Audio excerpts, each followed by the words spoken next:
Olá, meu sexto ano lindo! Tudo bem, meus amores? Eu espero profundamente que sim, que vocês estejam o melhor possível, tá certo? Lembrando que é sempre possível estar melhor, assim como é sempre possível estar pior, mas embora se segurar, não estamos bem, estamos no melhor que nós podemos estar, beleza? Olha só, corre, pega logo tua pipoca, pega teu suco, teu café, traz. Não, café é coisa de velho, vocês não vão fazer isso, né? Pega logo tua pipoca, teu suco, teu refrigerante, tua água e vem para nossa aula, que nós temos muita coisa para estudar hoje. Hoje nós vamos dar continuidade ao assunto que trata sobre os biomas brasileiros, tá?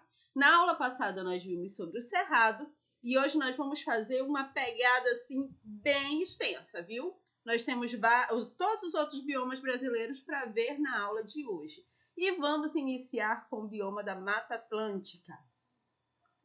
Olha comigo esse pequeno vídeo que foi feito para mostrar um pouquinho da riqueza desse local, beleza? Vou me tirar aqui rapidinho e colocar para vocês assistirem.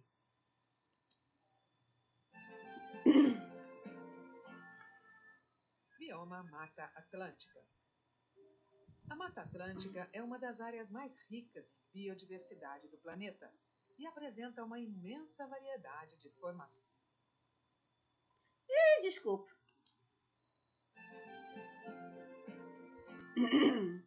Bioma Mata Atlântica. A Mata Atlântica é uma das áreas mais ricas em biodiversidade do planeta e apresenta uma imensa variedade de formações e um diversificado conjunto de ecossistemas florestais, acompanhando as características climáticas da região. A floresta da Mata Atlântica continua auxiliando no que se chama de regime hídrico permanente. Suas folhas, galhos, troncos, raízes e solo agem como uma poderosa esponja que retém a água da chuva e a libera aos poucos, ajudando a filtrá-la e a infiltrá-la no subsolo, numa região de abundantes bacias hidrográficas. A Mata Atlântica é intitulada Reserva da Biosfera pela Unesco e Patrimônio Nacional na Constituição Federal de 1988. Nela, a fauna e a flora são exuberantes. Possui cerca de 2 dezenas de milhares de espécies de plantas e centenas de espécies de mamíferos e aves, répteis, anfíbios e peixes. A Mata Atlântica também abrange as belezas da costa litorânea, repleta de praias e de manguezais. Os manguezais são de suma importância ecológica para a manutenção da vida marinha e como berçário natural para muitas espécies. Viram um pouquinho da riqueza, da diversidade que nós temos nesse bioma? Gente, vamos aos nossos slides agora, certo? Mata Atlântica vai ser o nome popular dado à floresta tropical atlântica. E essa floresta ela é extremamente rica na sua biodiversidade e também está presente em diversos estados brasileiros. Nós vamos ver ela presente em 17 estados brasileiros, pelo menos assim originalmente. Quer ver? Olha comigo aqui nesse mapa. Nesse mapa vocês podem observar a faixa extensa de terra que vai estar compondo a Mata Atlântica original. Então, originalmente, nós víamos ela presente nesses 17 estados brasileiros, indo desde o Rio Grande do Norte até o Rio Grande do Sul.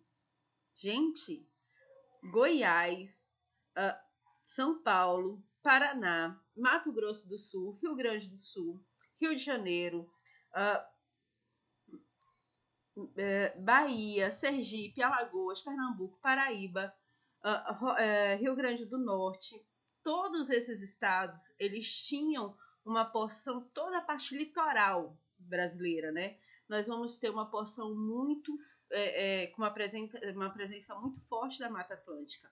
Agora, observa comigo, em verde escuro, o que restou da Mata Atlântica hoje. Para e analisa esses pontinhos dentro do mapa. é uma devastação muito grande de uma floresta, de uma mata extremamente rica, com uma biodiversidade muito intensa, que vai terminar ocasionando um desequilíbrio que vai voltar para a gente. A Mata Atlântica, não é esse slide, é esse aqui que eu quero. Deixa eu me colocar mais aqui.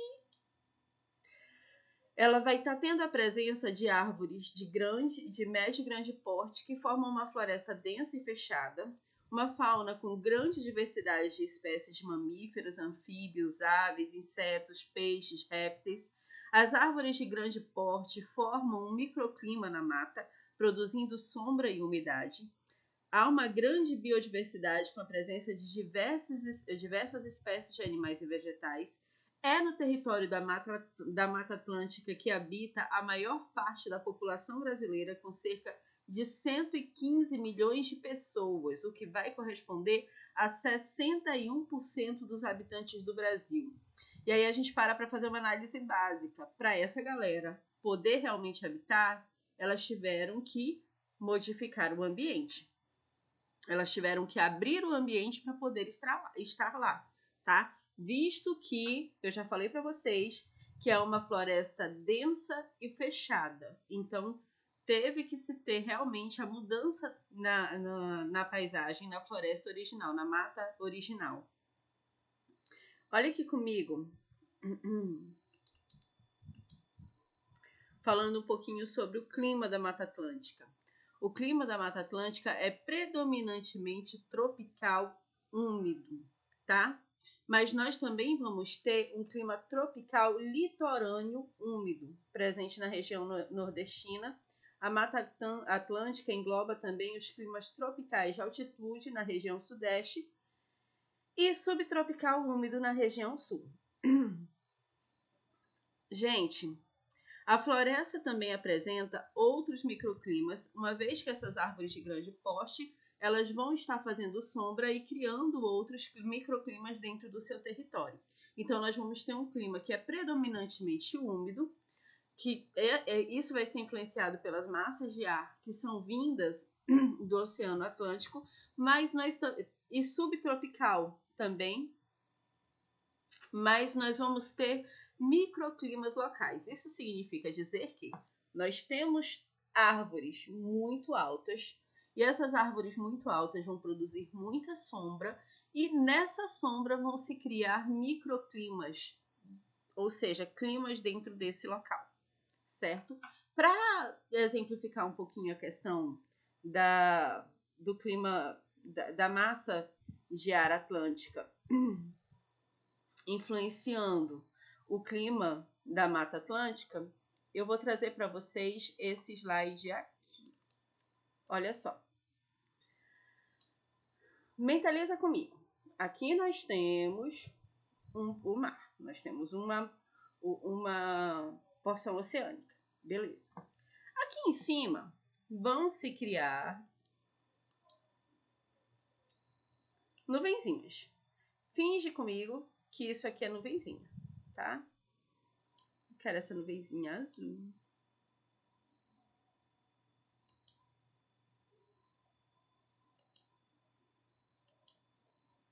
Essa nuvenzinha que se forma aqui, em cima dessa porção de água, ela vai vir e vai tentar passar por cima dessa região de mar de morros. Só que ela não vai conseguir, ela vai ficar presa por aqui. Dessa forma, ela vai deixar, a sua chuva vai cair aqui, proporcionando, facilitando a criação desse ambiente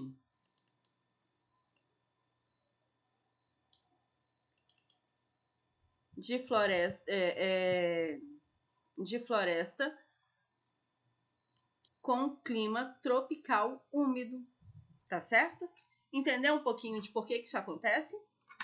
Tá. As temperaturas médias e umidade do ar são elevadas durante todo o ano. E as chuvas são sempre regulares e bem distribuídas. Ou seja, nós temos um clima quente, basicamente, nós temos uma temperatura elevada durante todo o ano. Essa temperatura elevada vai provocar evaporação, que vai virar chuva, que vai voltar, tá certo? E aí nós vamos ver o ciclo proporcionando um período, proporcionando uma constância, tá, nessa umidade de ar. Beleza, meus amores? Olha só.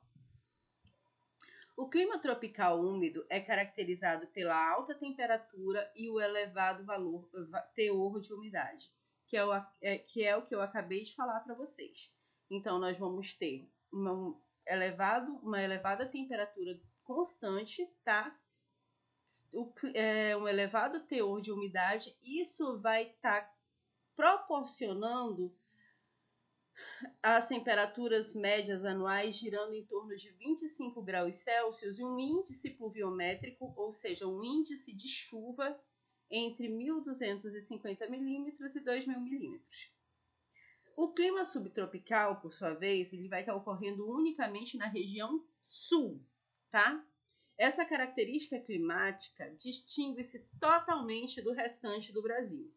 Lá, as médias anuais de temperatura vão girar em torno de 18 graus Celsius, com uma alta amplitude térmica, ou seja, nós vamos ter períodos muito quentes, períodos muito frios. As chuvas são bem distribuídas durante todo o ano e o índice pluviométrico supera os 1.250 milímetros ao ano. Certo?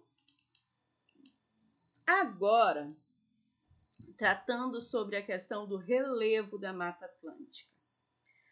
O relevo da Mata Atlântica é constituído principalmente por planícies costeiras e colinas que são acompanhadas de uma cadeia de montanhas. Nós vamos estar chamando isso, meus amores, de mar de morros. Sugestivo, né? Nós vamos estar chamando de mar de morros porque, observe essa imagem. Eu vou até me tirar aqui e ampliar ela para você, só para você me dizer qual a sensação que você tem quando você vê essa imagem.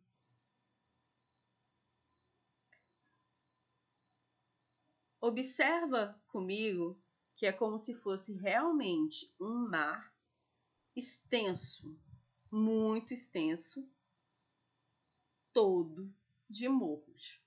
Por isso, nós vamos estar dando o nome de mar de morros, tá? Então, toda vez que eu te falar mar de morros, tu vai pensar nisso aqui. É como se fosse realmente um mar de morros.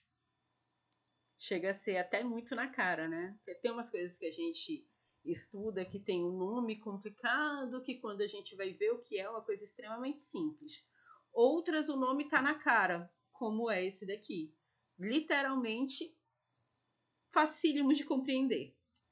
Agora que você já entendeu o que é mar de morros, e se você não entendeu, me faz um favor, anota para nossa aula, para quando nós tivermos a nossa aula via Zoom, você poder me perguntar, tia, eu não entendi isso, professora, eu não entendi aquilo. E aí eu vou estar tirando a tua dúvida, beleza? Vamos falar um pouquinho do solo da Mata Atlântica. Gente, por mais que seja um local onde nós temos uma incidência, um índice pluviométrico, uma incidência de chuvas muito altas, né, bem elevada, nós vamos ter um solo que não tem uma elevada fertilidade. O solo da Mata Atlântica é um solo que eu não vou dizer que ele é um solo extremamente pobre, mas eu vou te dizer que ele não tem um alto índice, um elevado índice de fertilidade. Parece ironia, porque lá nós temos uma mata com uma biodiversidade incrível, uma mata densa, uma mata fechada. A gente vê o verdão assim, diz, esse solo é muito fértil. Mas o que acontece, gente, é que acima do solo nós vamos ter uma camada que a gente vai chamar de serrapilheira. A serrapilheira, ela vai ser formada pela... Não tá aqui, tá certo. Ela vai ser formada pelas folhas, pelas folhas, pela degradação dos animais, tá? Então, toda a fauna e flora que vai se desgastando, vai caindo ali naquele solo, vai criando um adubo extremamente rico, o humus. O humus é o fertilizante da floresta, tá?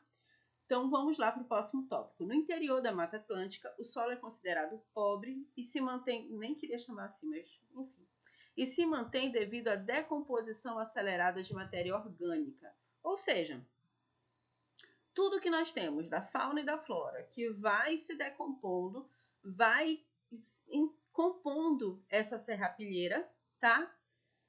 E aí nós vamos ver a fertilidade do solo.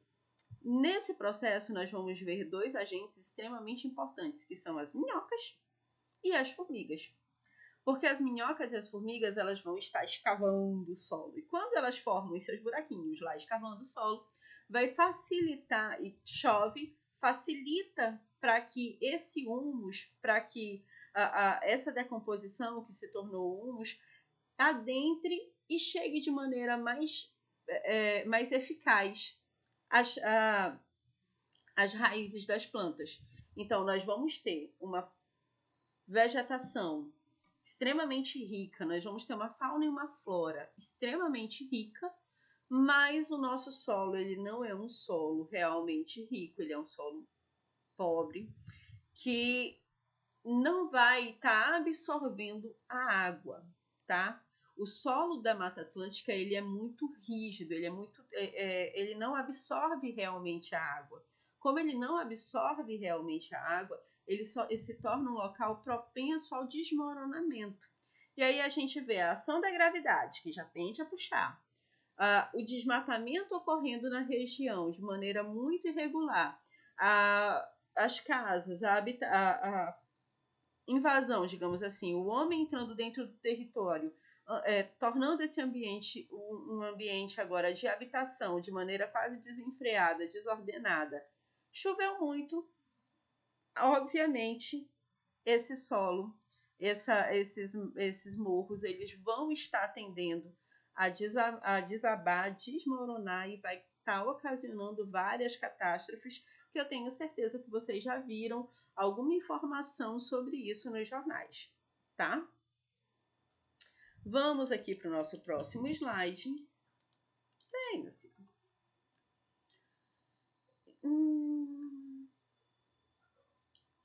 Eu trouxe para vocês a Serra da Mantiqueira. A Serra da Mantiqueira faz parte dos Planaltos Residuais Norte-Amazônicos e está localizado em 3 estados.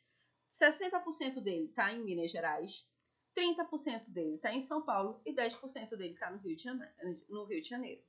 Devido à sua altitude, a Serra da Mantiqueira possui temperaturas mais amenas durante o dia, devido às massas de ar e chuva que ocorrem nas suas escarpas, e temperaturas próximo ou abaixo de zero nos invernos, podendo ocorrer geadas e até neve nos seus picos, sendo esse clima conhecido como um clima tropical de altitude. Esse clima tropical de altitude, ele vai ser proporcionado devido à sua formação geológica. Olha aqui, o mar de morros que eu falei para vocês. Infelizmente, a Serra da Mantiqueira ela sofre muito com o desmatamento.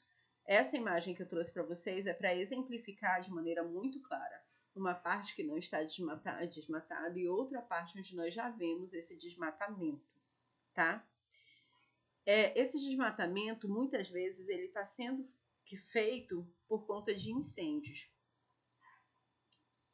Mas não vai se dar somente por conta de incêndios. Ele também vai estar ocorrendo devido à entrada do ser humano dentro desse território. Então, quero morar lá, vou desmatar. Quero torná-lo um local lucrativo, vou desmatar. E uma hora isso volta para a gente. Falando sobre a fauna da Mata Atlântica, nós vamos ver que ela é destaque devido ao grande número de espécies. A floresta serve de habitat para muitas espécies de animais. Vivem na Mata Atlântica cerca de 850 espécies de ave, de aves, 370 de anfíbios, 200 de répteis, 265 de mamíferos e 350 de peixes. Gente, olha essa riqueza, essa diversidade, tá? A Mata Atlântica ela também é extremamente importante porque nós temos várias espécies, tanto na fauna quanto na flora, que são endêmicas. São espécies que só existem lá. E nós temos, além de espécies endêmicas que estão em extinção, como é o caso do mico-leão, as lontras, onça-pintada.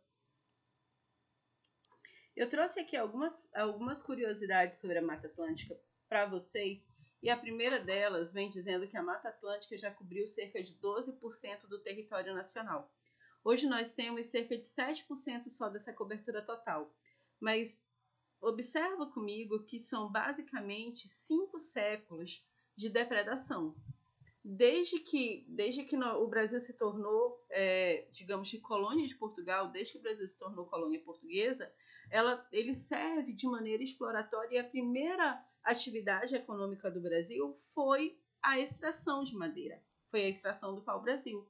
Então o Brasil sempre foi visto e sempre foi tido como um local para extração. Tem muita mata, essa mata vai ser extraída, e isso vai causar um prejuízo muito grande. Outra coisa, outro tópico que a gente tem que prestar muita atenção é com relação à depredação desse ambiente, porque nós vemos muita dessa mata nativa ela sendo retirada também para se ter o plantio da cana-de-açúcar, tá? Que também foi uma outra atividade econômica do Brasil. A Mata Atlântica também vai sofrer, além da extração da madeira, que não vai parar no início do processo de colonização, mas ela também vai sofrer com a pesca predatória, com sabe quando você esquece? Vai sofrer com a pesca predatória, vai sofrer com o comércio ilegal de animais. Esses animais eles vão sofrer uma baixa muito grande. Um desses exemplos que eu posso estar colocando aqui para vocês de maneira muito clara é a do mico-leão dourado. Na década de 70, haviam pouco mais de 200 micos-leões dourados dentro da natureza. Como ele se tornou uma espécie em extinção e passou a ser tratado e cuidado de maneira diferente, hoje nós temos um número de micos-leões dourados que chegam a 1000.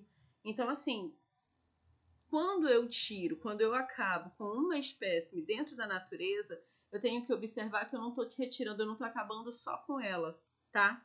Eu estou provocando toda uma cadeia, porque vários outros animais, eles podem estar, não só outros animais, tanto a fauna quanto a flora, elas estão interligadas. Eu promovo a caçada desenfreada a um animal, ou então eu promovo a retirada de madeira de maneira desenfreada, eu vou estar causando toda uma cadeia de consequências no ecossistema em que ela está ligada. E isso, uma hora ou outra, não tem como, vai voltar para mim, tá certo? Gente, tratando sobre Mata Atlântica, a nossa aula foi essa. Agora nós vamos entrar em um outro bioma brasileiro que também é considerado hotspot. Nós temos 2 hotspots aqui no Brasil. Um é a Mata Atlântica e outro é o Cerrado. Hotspot, gente, são locais onde nós temos uma alta biodiversidade, mas ao mesmo tempo que nós temos uma alta biodiversidade, nós temos um processo de depredação disso muito rápido, muito acelerado. Então eu tenho uma biodiversidade muito grande, mas ao mesmo tempo ela tende a desaparecer de uma maneira muito rápida devido ao trato desenfreado que nós humanos damos a ela. Passemos agora então para o nosso próximo tópico, que é o cerrado. Cerrado não, gente. Desculpa aí. Caatinga. Os 2 hotspots. brasileiros são a Mata Atlântica e o Cerrado. Mas agora o nosso tópico é Caatinga, tá certo? E a Caatinga, ela vai estar localizada predominantemente na região nordeste do Brasil. Olha só. As principais características da Caatinga são fauna e flora adaptada à seca, exclusividade brasileira. Clima semiárido, várias espécies endêmicas em extinção. Ou seja, meus amores, nesta região, na região nordeste do Brasil, nós vamos ter um bioma que se adapta à seca, tá? Com clima semiárido, e nós vamos ter várias espécies endêmicas em extinção. Várias espécies que só existem aqui. Quando eu falo que uma espécie é endêmica, esse acento está errado. Eu falo que que ela só existe aqui dentro do nosso território. A Caatinga é um importante bioma brasileiro, principalmente por ser o único bioma exclusivo do nosso país, tá? Nós encontramos ele no Nordeste, nos estados do Maranhão, Piauí, Ceará, Rio Grande do Norte, Paraíba, Pernambuco, Alagoas, Sergipe, Bahia e parte de Minas Gerais. Toda a área desse bioma abrange cerca de 11% do território brasileiro.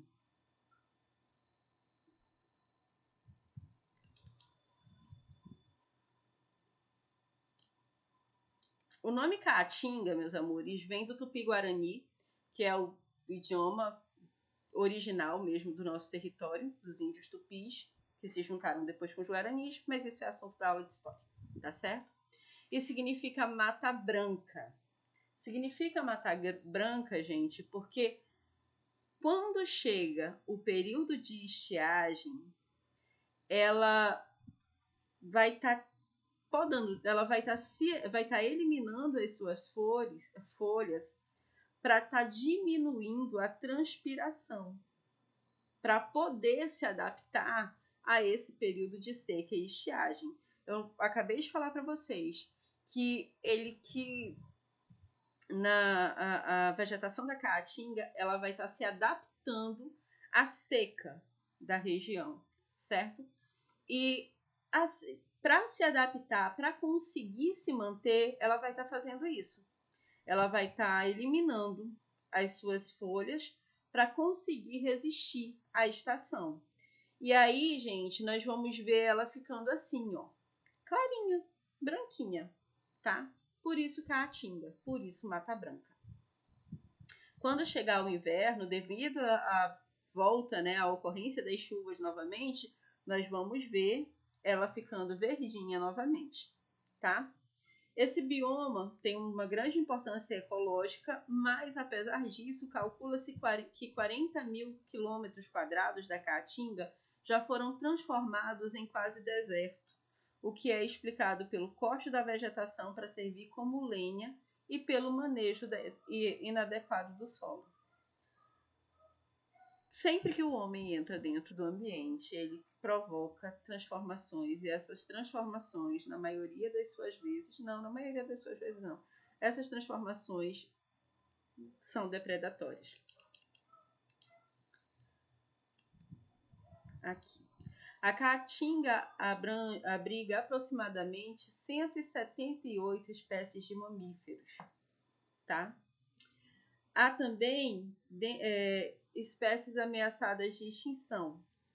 Alguns exemplos são esses que eu trouxe aqui para vocês. A onça parda, linda, né? A onça pintada.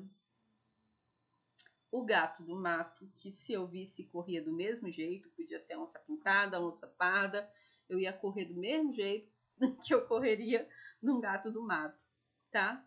O gigó da Caatinga e o tatu-bola. O tatu-bola, ele tá recebendo aqui um destaque especial porque ele é uma espécie endêmica e ele é uma espécie ameaçada. Outras espécies endêmicas, ou seja, exclusivas do local, podem ser encontradas aqui. No caso dos roedores, como o mocó, tá? Queredon rupestris. Tem um nome tão chique, né? Queredon rupestris. Vulgo mocó, tá? Parece o nome do Whindersson.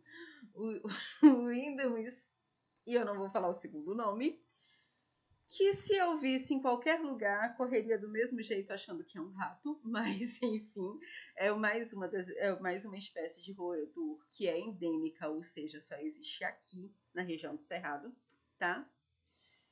Nós temos também o veado do campo, o catitu e o cachorro do mato, certo?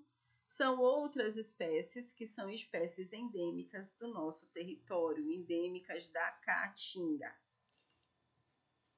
O clima da Caatinga é tropical e semiárido, com médias temperaturas anuais elevadas, geralmente superiores a 25 graus Celsius, em alguns lugares superior a 32 graus Celsius. Quem já foi sabe do que a gente está falando. Chuvas altamente escassas e irregulares com longos períodos de seca. O sistema de chuvas é extremamente complexo. Durante poucos meses caem chuvas irregulares e alguns anos são mais chuvosos, alternados irregularmente com anos de seca.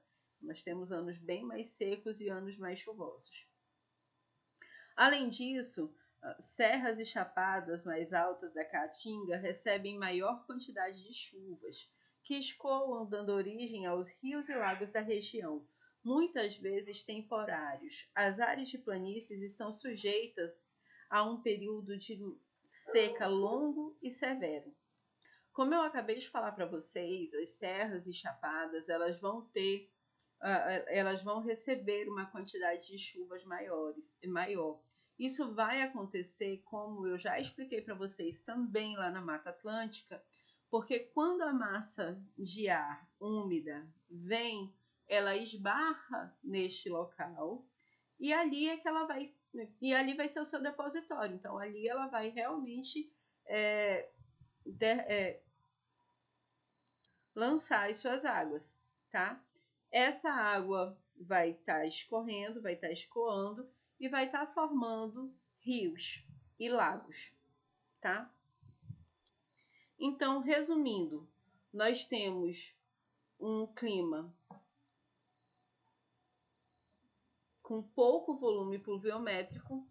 O regime de chuva é marcado por escassez, ou seja, é pouquíssimo.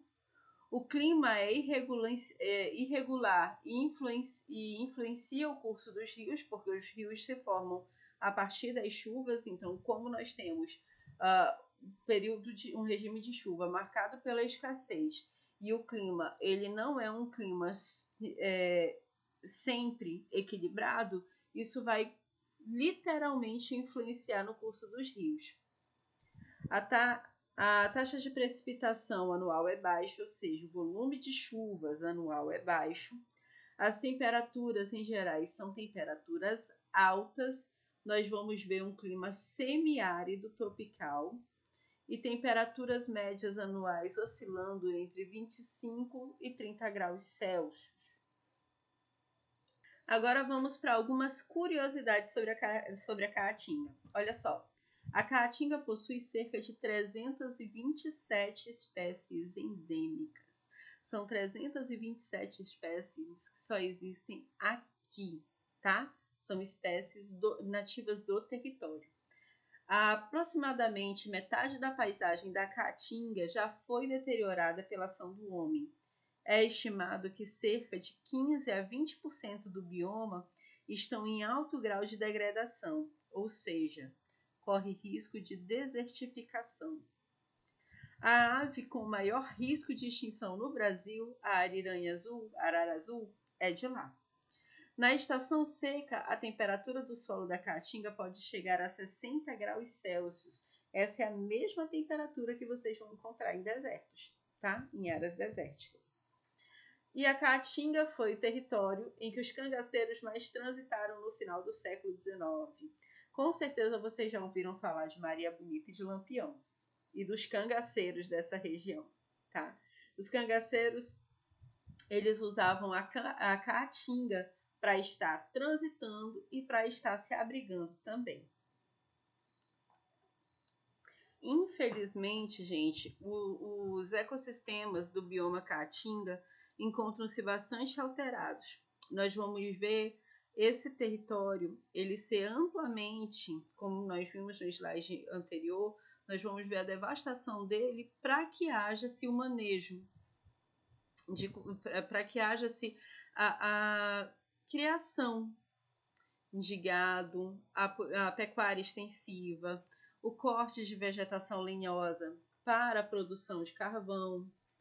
Tudo isso vai estar fazendo com que esse local, olha aqui, aqui é para a produção do carvão, tá?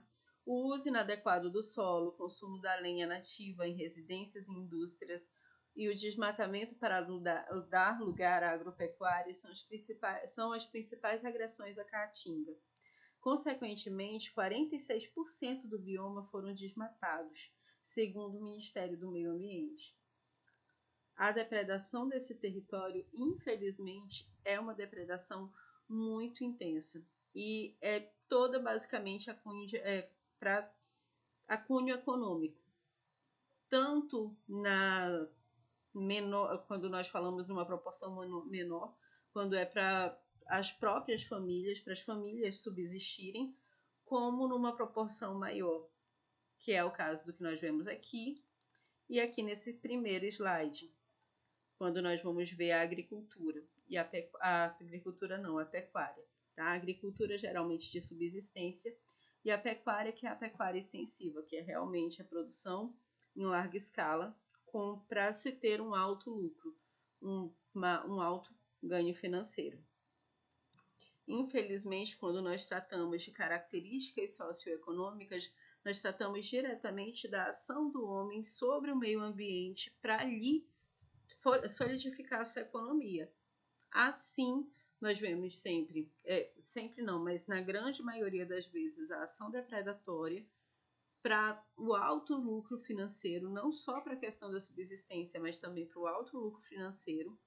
Isso vai causar uma série de problemas, já causam constantemente uma série de problemas, que terminam chegando ao ponto de nós vermos espécies sendo totalmente extintas, sendo totalmente aniquiladas de dentro do território, certo? Agora tratemos do Pantanal. Pantanal, mais um dos biomas brasileiros. O bioma Pantanal é a maior planície inundável do mundo, com uma área de cerca de 250 mil quilômetros quadrados. O Pantanal estende-se pela Bolívia, Paraguai e Brasil, sendo aproximadamente 62% no Brasil, nos estados do Mato Grosso do Sul. Inserido na parte central da bacia hidrográfica do Alto Paraguai, o Pantanal é influenciado pelo Rio Paraguai e por seus vários afluentes que alagam a região e formam extensas áreas alagadiças. Vamos ver comigo, rapidinho, esse pequeno vídeo que fala de uma maneira muito bonita a respeito do Pantanal.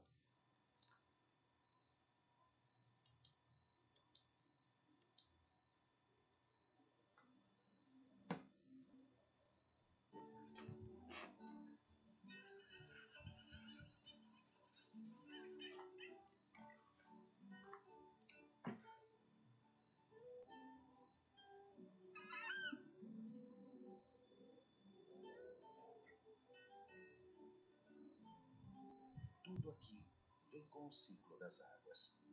A vida, o alimento, a morada. É a água que permite que a natureza se expresse. Exuberante, rica e livre.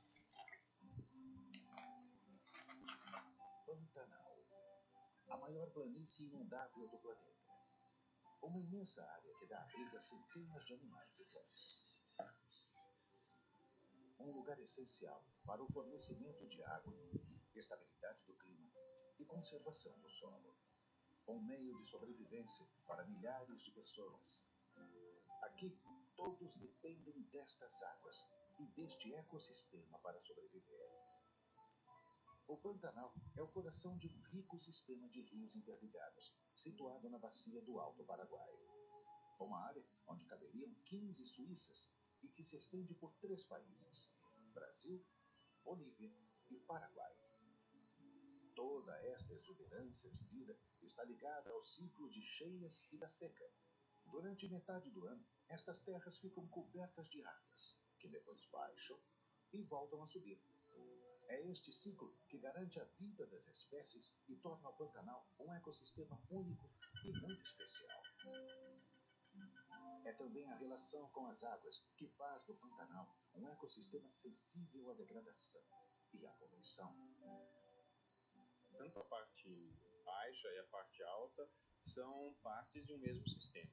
E toda a água, vamos dizer assim, que escorre para a planície, ou que seja, que forma praticamente o Pantanal, aquela água vem realmente da parte alta.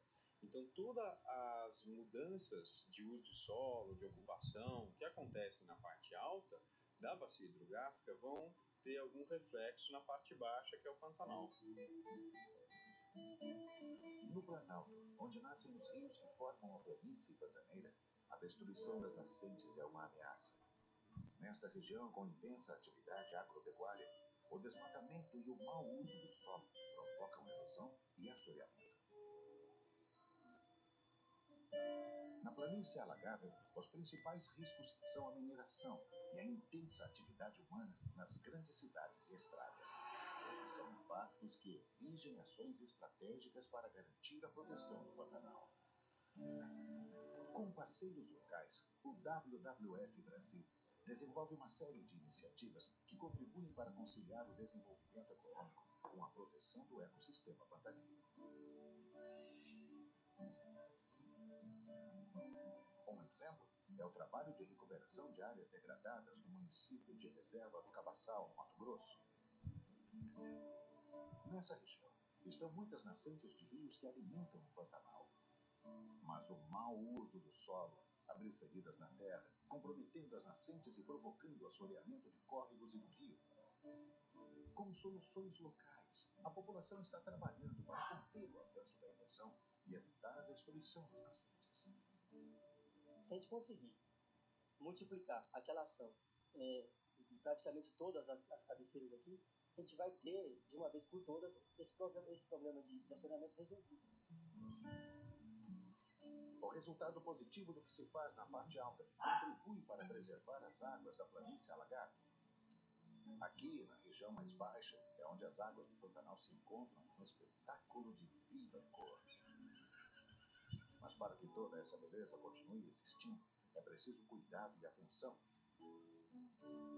A resposta vem do conhecimento da realidade local e da parceria com quem vive e trabalha na região. Mais de 80% da área do Pantanal pertence a proprietários particulares. Por isso, o estímulo à criação e implementação de reservas particulares do patrimônio natural é uma estratégia para a região. Essas reservas ajudam a preservar áreas importantes para a biodiversidade. E a gente está realmente pensando lá na frente, né? Essas áreas elas vão ter um papel importante na conservação da natureza, de todo um bioma e quem sabe do mundo, né? A criação de gado é uma tradição com mais de 200 anos no Pantanal. Estabelecer uma equação de equilíbrio entre a pecuária e a preservação ambiental é um dos grandes desafios para esta região. Por isso, os produtores locais estão sendo incentivados a criar gado orgânico, um modo de produção que permite gerar renda respeitando os limites da natureza. Acho que é certo dizer que esse bioma tem uma vocação para a produção de carne orgânica. uma das primeiras parcerias, que ainda é uma das mais fortes parcerias que a BPO tem, foi com o WWF Brasil. Né? Quer dizer, foi a primeira vez que a gente identificou que podia trabalhar com uma ONG de preservação. Outro exemplo que une a geração de renda com a preservação ambiental é a Associação Amor Peixe. Essas mulheres pantaneiras aprenderam a transformar o couro de peixe, que antes era jogado fora, em belas peças de artesanato. Uma forma de garantir renda sem esgotar os nossos recursos naturais. Houve assim, muito bem na autoestima, nos conhecimentos, em cursos, viagens. E para mim assim, é muito gratificante.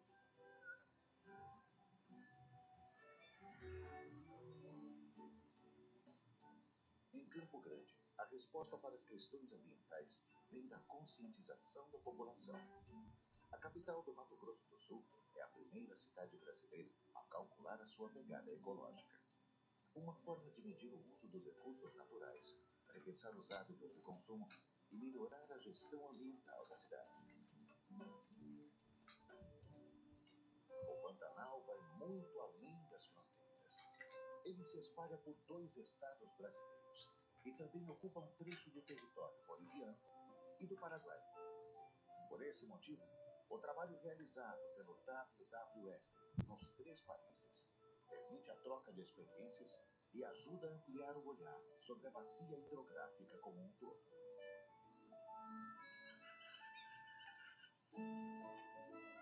O Pantanal não é apenas um.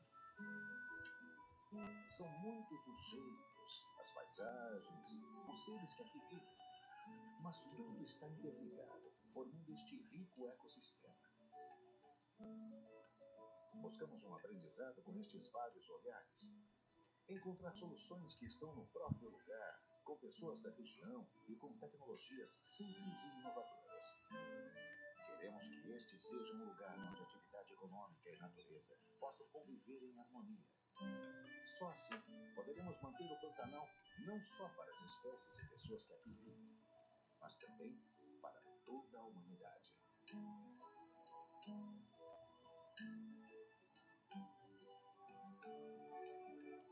É interessante a gente observar que, mesmo sendo o bioma mais preservado do Brasil, o Pantanal ele vai sofrer com ameaças constantes que vão estar atingindo tanto a sua fauna quanto a sua flora.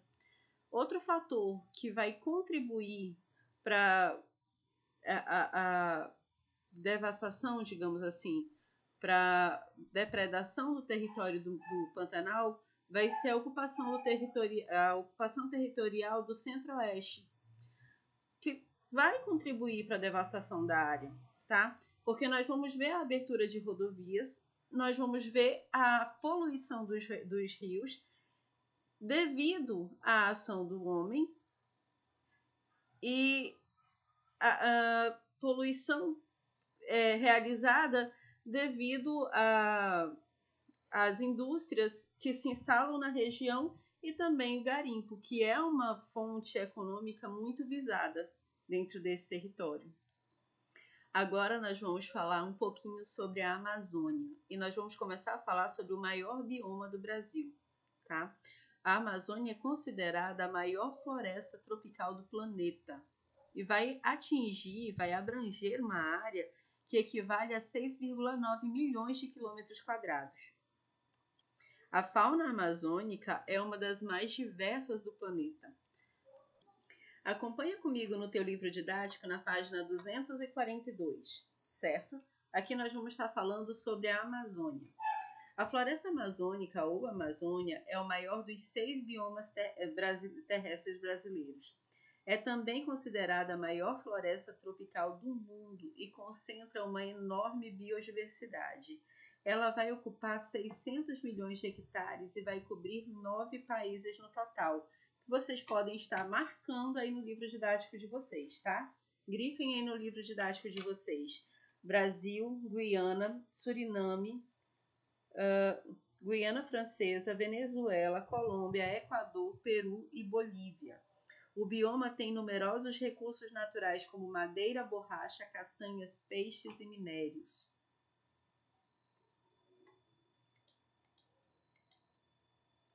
É na região amazônica que se concentra a maior bacia hidrográfica do mundo. Gente, olha essa lindeza, tá? Tendo como principal rio o rio Amazonas, o maior rio do mundo em extensão e volume de água. Outros rios grandes, médios e pequenos atravessam essa região.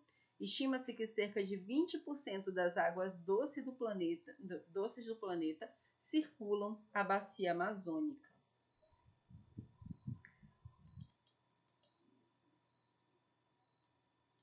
As principais características da floresta amazônica são um elevado quantitativo de espécies. Nós temos muitas espécies de árvores dentro desse território. Olha só, cerca de 2.500 tipos de árvores e mais de 30.000 tipos de planta. Isso que é catalogado. Tem muita coisa que ainda não é catalogada, tá? É uma floresta perene, ou seja, ela vai permanecer verde durante todo o ano. Ela não é aquela floresta que vai estar perdendo as suas folhas em um determinado local, como é o caso que nós vimos aqui. Só trazer de volta para vocês a floresta da caatinga, que em um determinado período do ano, nos períodos de seca, ela precisa estar se desfazendo das suas folhas para conseguir se manter, para conseguir sobreviver. No caso da floresta amazônica, isso não acontece, porque nós vamos ter um regime de chuvas bem mais acentuado, tá certo? Apresenta uma densidade elevada, o que é propício ao grande número de árvores por metro quadrado. A floresta é classificada de acordo com a proximidade dos cursos de água. Há 3 tipos de florestas: a mata de igapó, a mata de várzea e a mata de terra firme. E eu trouxe para vocês o exemplo dessas 3 matas. A primeira que eu trouxe para vocês foi a mata de igapó. Deixa eu só tentar melhorar isso aqui, mas está difícil. A mata de igapó localiza-se em terrenos baixos próximos a rios. Justamente por isso, nós vamos ver o solo dela estar permanentemente alagado. As árvores elas vão se encontrar mais afastadas umas das outras. Geralmente não, elas vão ter sempre as raízes bem alongadas, tá? E perto das outras árvores da região amazônica, nós vamos ver elas sendo consideradas árvores de pequeno porte. Porque na floresta amazônica nós temos árvores com porte muito superior a essa. Então, apesar de nós já vermos ela aqui grandinha e tudo mais, mas ela ainda é considerada uma árvore de pequeno porte, consideradas as demais, tá? As raízes delas são elevadas e acompanham os troncos. A Vitória régia é extremamente presente nesse tipo de mata. A próxima mata que nós veremos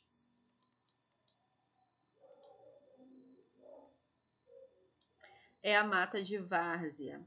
A mata de várzea ela também vai sofrer com as inundações, tá? Só que essas inundações elas vão vir somente no período de cheias dos rios, o que é o contrário da mata de igapó. A mata de igapó, por ela estar em terrenos baixos, ela vai estar sempre alagada. A mata de várzea não. Ela vai ficar alagada somente quando nós vermos as cheias dos rios. Quando houver as cheias dos grandes rios, elas vão se encontrar alagadas, porque apesar de elas estarem extremamente próximas aos grandes rios, elas se encontram em áreas um pouquinho mais elevadas, tá? É uma mata muito fechada, com elevada densidade e árvores altas, em média de 20 metros de altura. São árvores já bem mais altas do que as árvores aqui da mata de igapó, tá? Nas partes mais altas, as árvores são capazes de suportar inundações por alguns meses. Elas brotam quando a água está baixando e florescem e dão frutos quando a água está subindo. Os solos são bem mais férteis, pois no período de cheia as águas depositam sedimentos ricos em nutrientes nesse solo. E, como terceiro e último, a mata de terra firme. A mata de terra firme se caracteriza por se encontrar mais distante dos cursos de água e por estar localizadas em áreas bem mais elevadas. As árvores aqui, galera, elas podem chegar a 60 metros de altura, tá? Isso nesse modelo, é a mata de terra firme que cobre a maior parte da floresta, certo? A mata de terra firme se caracteriza por se encontrar mais distante do curso de água e por estar localizadas em áreas mais elevadas, sendo atingidas por inundações periódicas. Agora vamos falar um pouquinho do desmatamento da Amazônia. Infelizmente, a floresta amazônica vem sendo cada vez mais destruída. Estima-se que cerca de 26 mil quilômetros quadrados são desmatados anualmente. No Brasil, só em 2005 foram 18.793 quilômetros quadrados de área desmatada, sendo que uma das principais causas é a extração de madeira. E, gente, essa extração de madeira, ela termina sendo assim um tanto quanto utópica, porque nós vamos ver madeiras sendo vendidas por R$30, quando o preço delas de mercado é de R$3.000. Então, assim, é desmatado, muito da população que está lá contribui para isso, mas eles não têm dimensão do valor real e terminam saindo no prejuízo. Quem sai no prejuízo real é o planeta, né? Mas mesmo eles fazendo essa retirada, ainda retiram ela por um valor completamente irrisório, se nós formos comparar, se nós formos analisar o valor da madeira em si. Outras causas apontadas são o crescimento da população e da agricultura na região. Até 2004, cerca de 1,2 milhões de hectares de floresta foram convertidos em plantação de soja no Brasil. Além de afetar a biodiversidade, o desmatamento da Amazônia também afeta a vida das populações locais, que sem a grande variedade de recursos se veem sem a possibilidade de garantir a própria sobrevivência, tornando-se dependentes da ajuda do governo e de organizações não governamentais. Infelizmente, é uma realidade. Uma realidade que precisa ser mudada com urgência, mas eu vejo essa mudança de maneira tanto quanto utópica.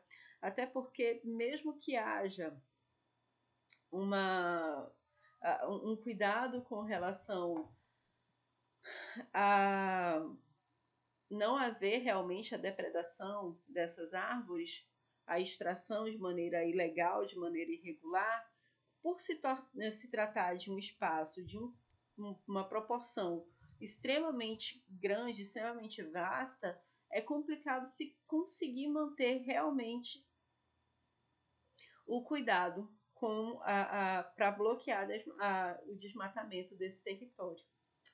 Outro bioma que nós falaremos é o Pampa ou os Pampas. Nós vamos falar agora dos Pampas, Pampas ou pradarias, tá? O significado da palavra Pampa vem da expressão, é a origem da expressão Quechua, que é um idioma sul-americano. Tem origem indígena e era utilizado no Império dos Incas. Os Pampas brasileiros ocupam aproximadamente 2,4% da vegetação do país. Além disso, estão presentes também na República Oriental do Uruguai, Corrientes, Entre Rios, Santa Fé, La Pampa, províncias de Buenos Aires e no Rio Grande do Sul. No Brasil, o Pampa vai ser encontrado somente no Rio Grande do Sul e vai ocupar cerca de 2% do território brasileiro somente. Mas nele nós vamos ver uma variedade de paisagens, como campos limpos, em que nós vamos ver predominar as gramíneas, que é o caso que vocês estão vendo aqui, certo? Florestas estacionais, que ocorrem em matas ciliares, matas de encostas, vegetação arbustiva de árvores incidentais, de pequeno e até de médio porte, tá? O solo dessa região é um solo fértil de origem magmática, aquela terra roxa.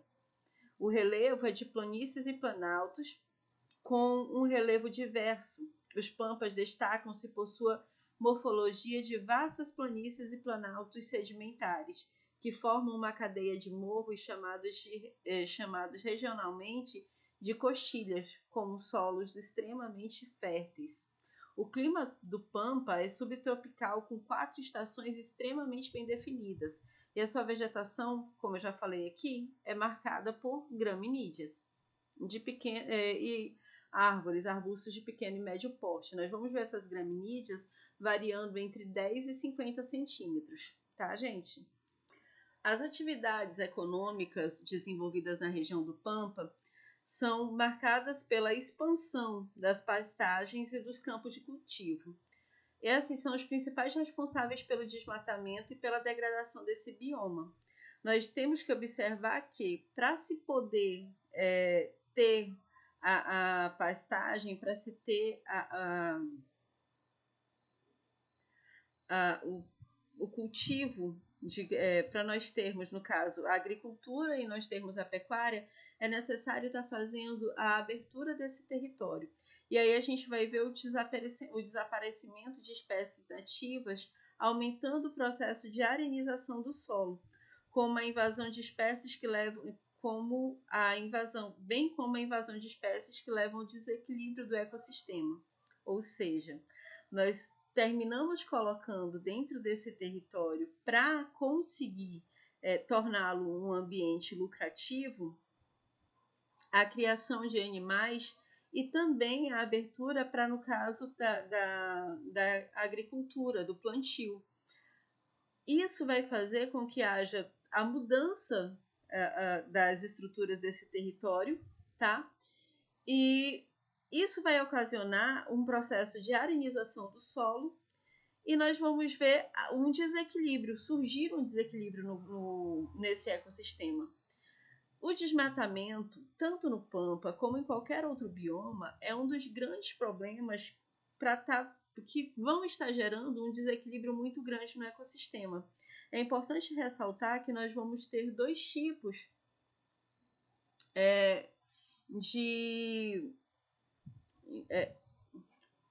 Desculpa, gente, eu esqueci. Tá. Nós vamos ter 2 tipos de extrativismo. Nós vamos ter o extrativismo sustentável e nós vamos ter o extrativismo depredatório. No extrativismo sustentável, nós vamos ver as famílias, as pessoas, elas retirando de maneira a não causar um grande impacto nesse bioma, para que possa haver a continuidade dele.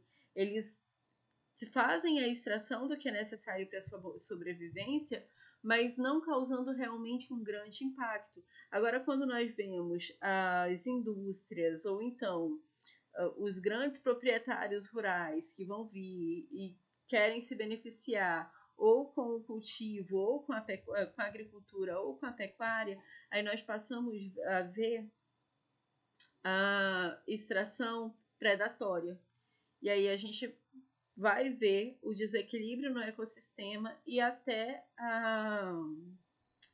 esses biomas se tornando biomas altamente ameaçados, assim como as espécies que estão dentro dele. Meus amores, eu espero que vocês tenham compreendido. Desculpa por a aula ter ficado um pouquinho mais extensa, tá? Qualquer dúvida, qualquer coisa que vocês não tenham compreendido, por favor, anotem. Não esqueçam de anotar para a gente poder estar tirando todas as dúvidas durante a nossa aula, tá? Beijo grande e até a próxima. Tchau!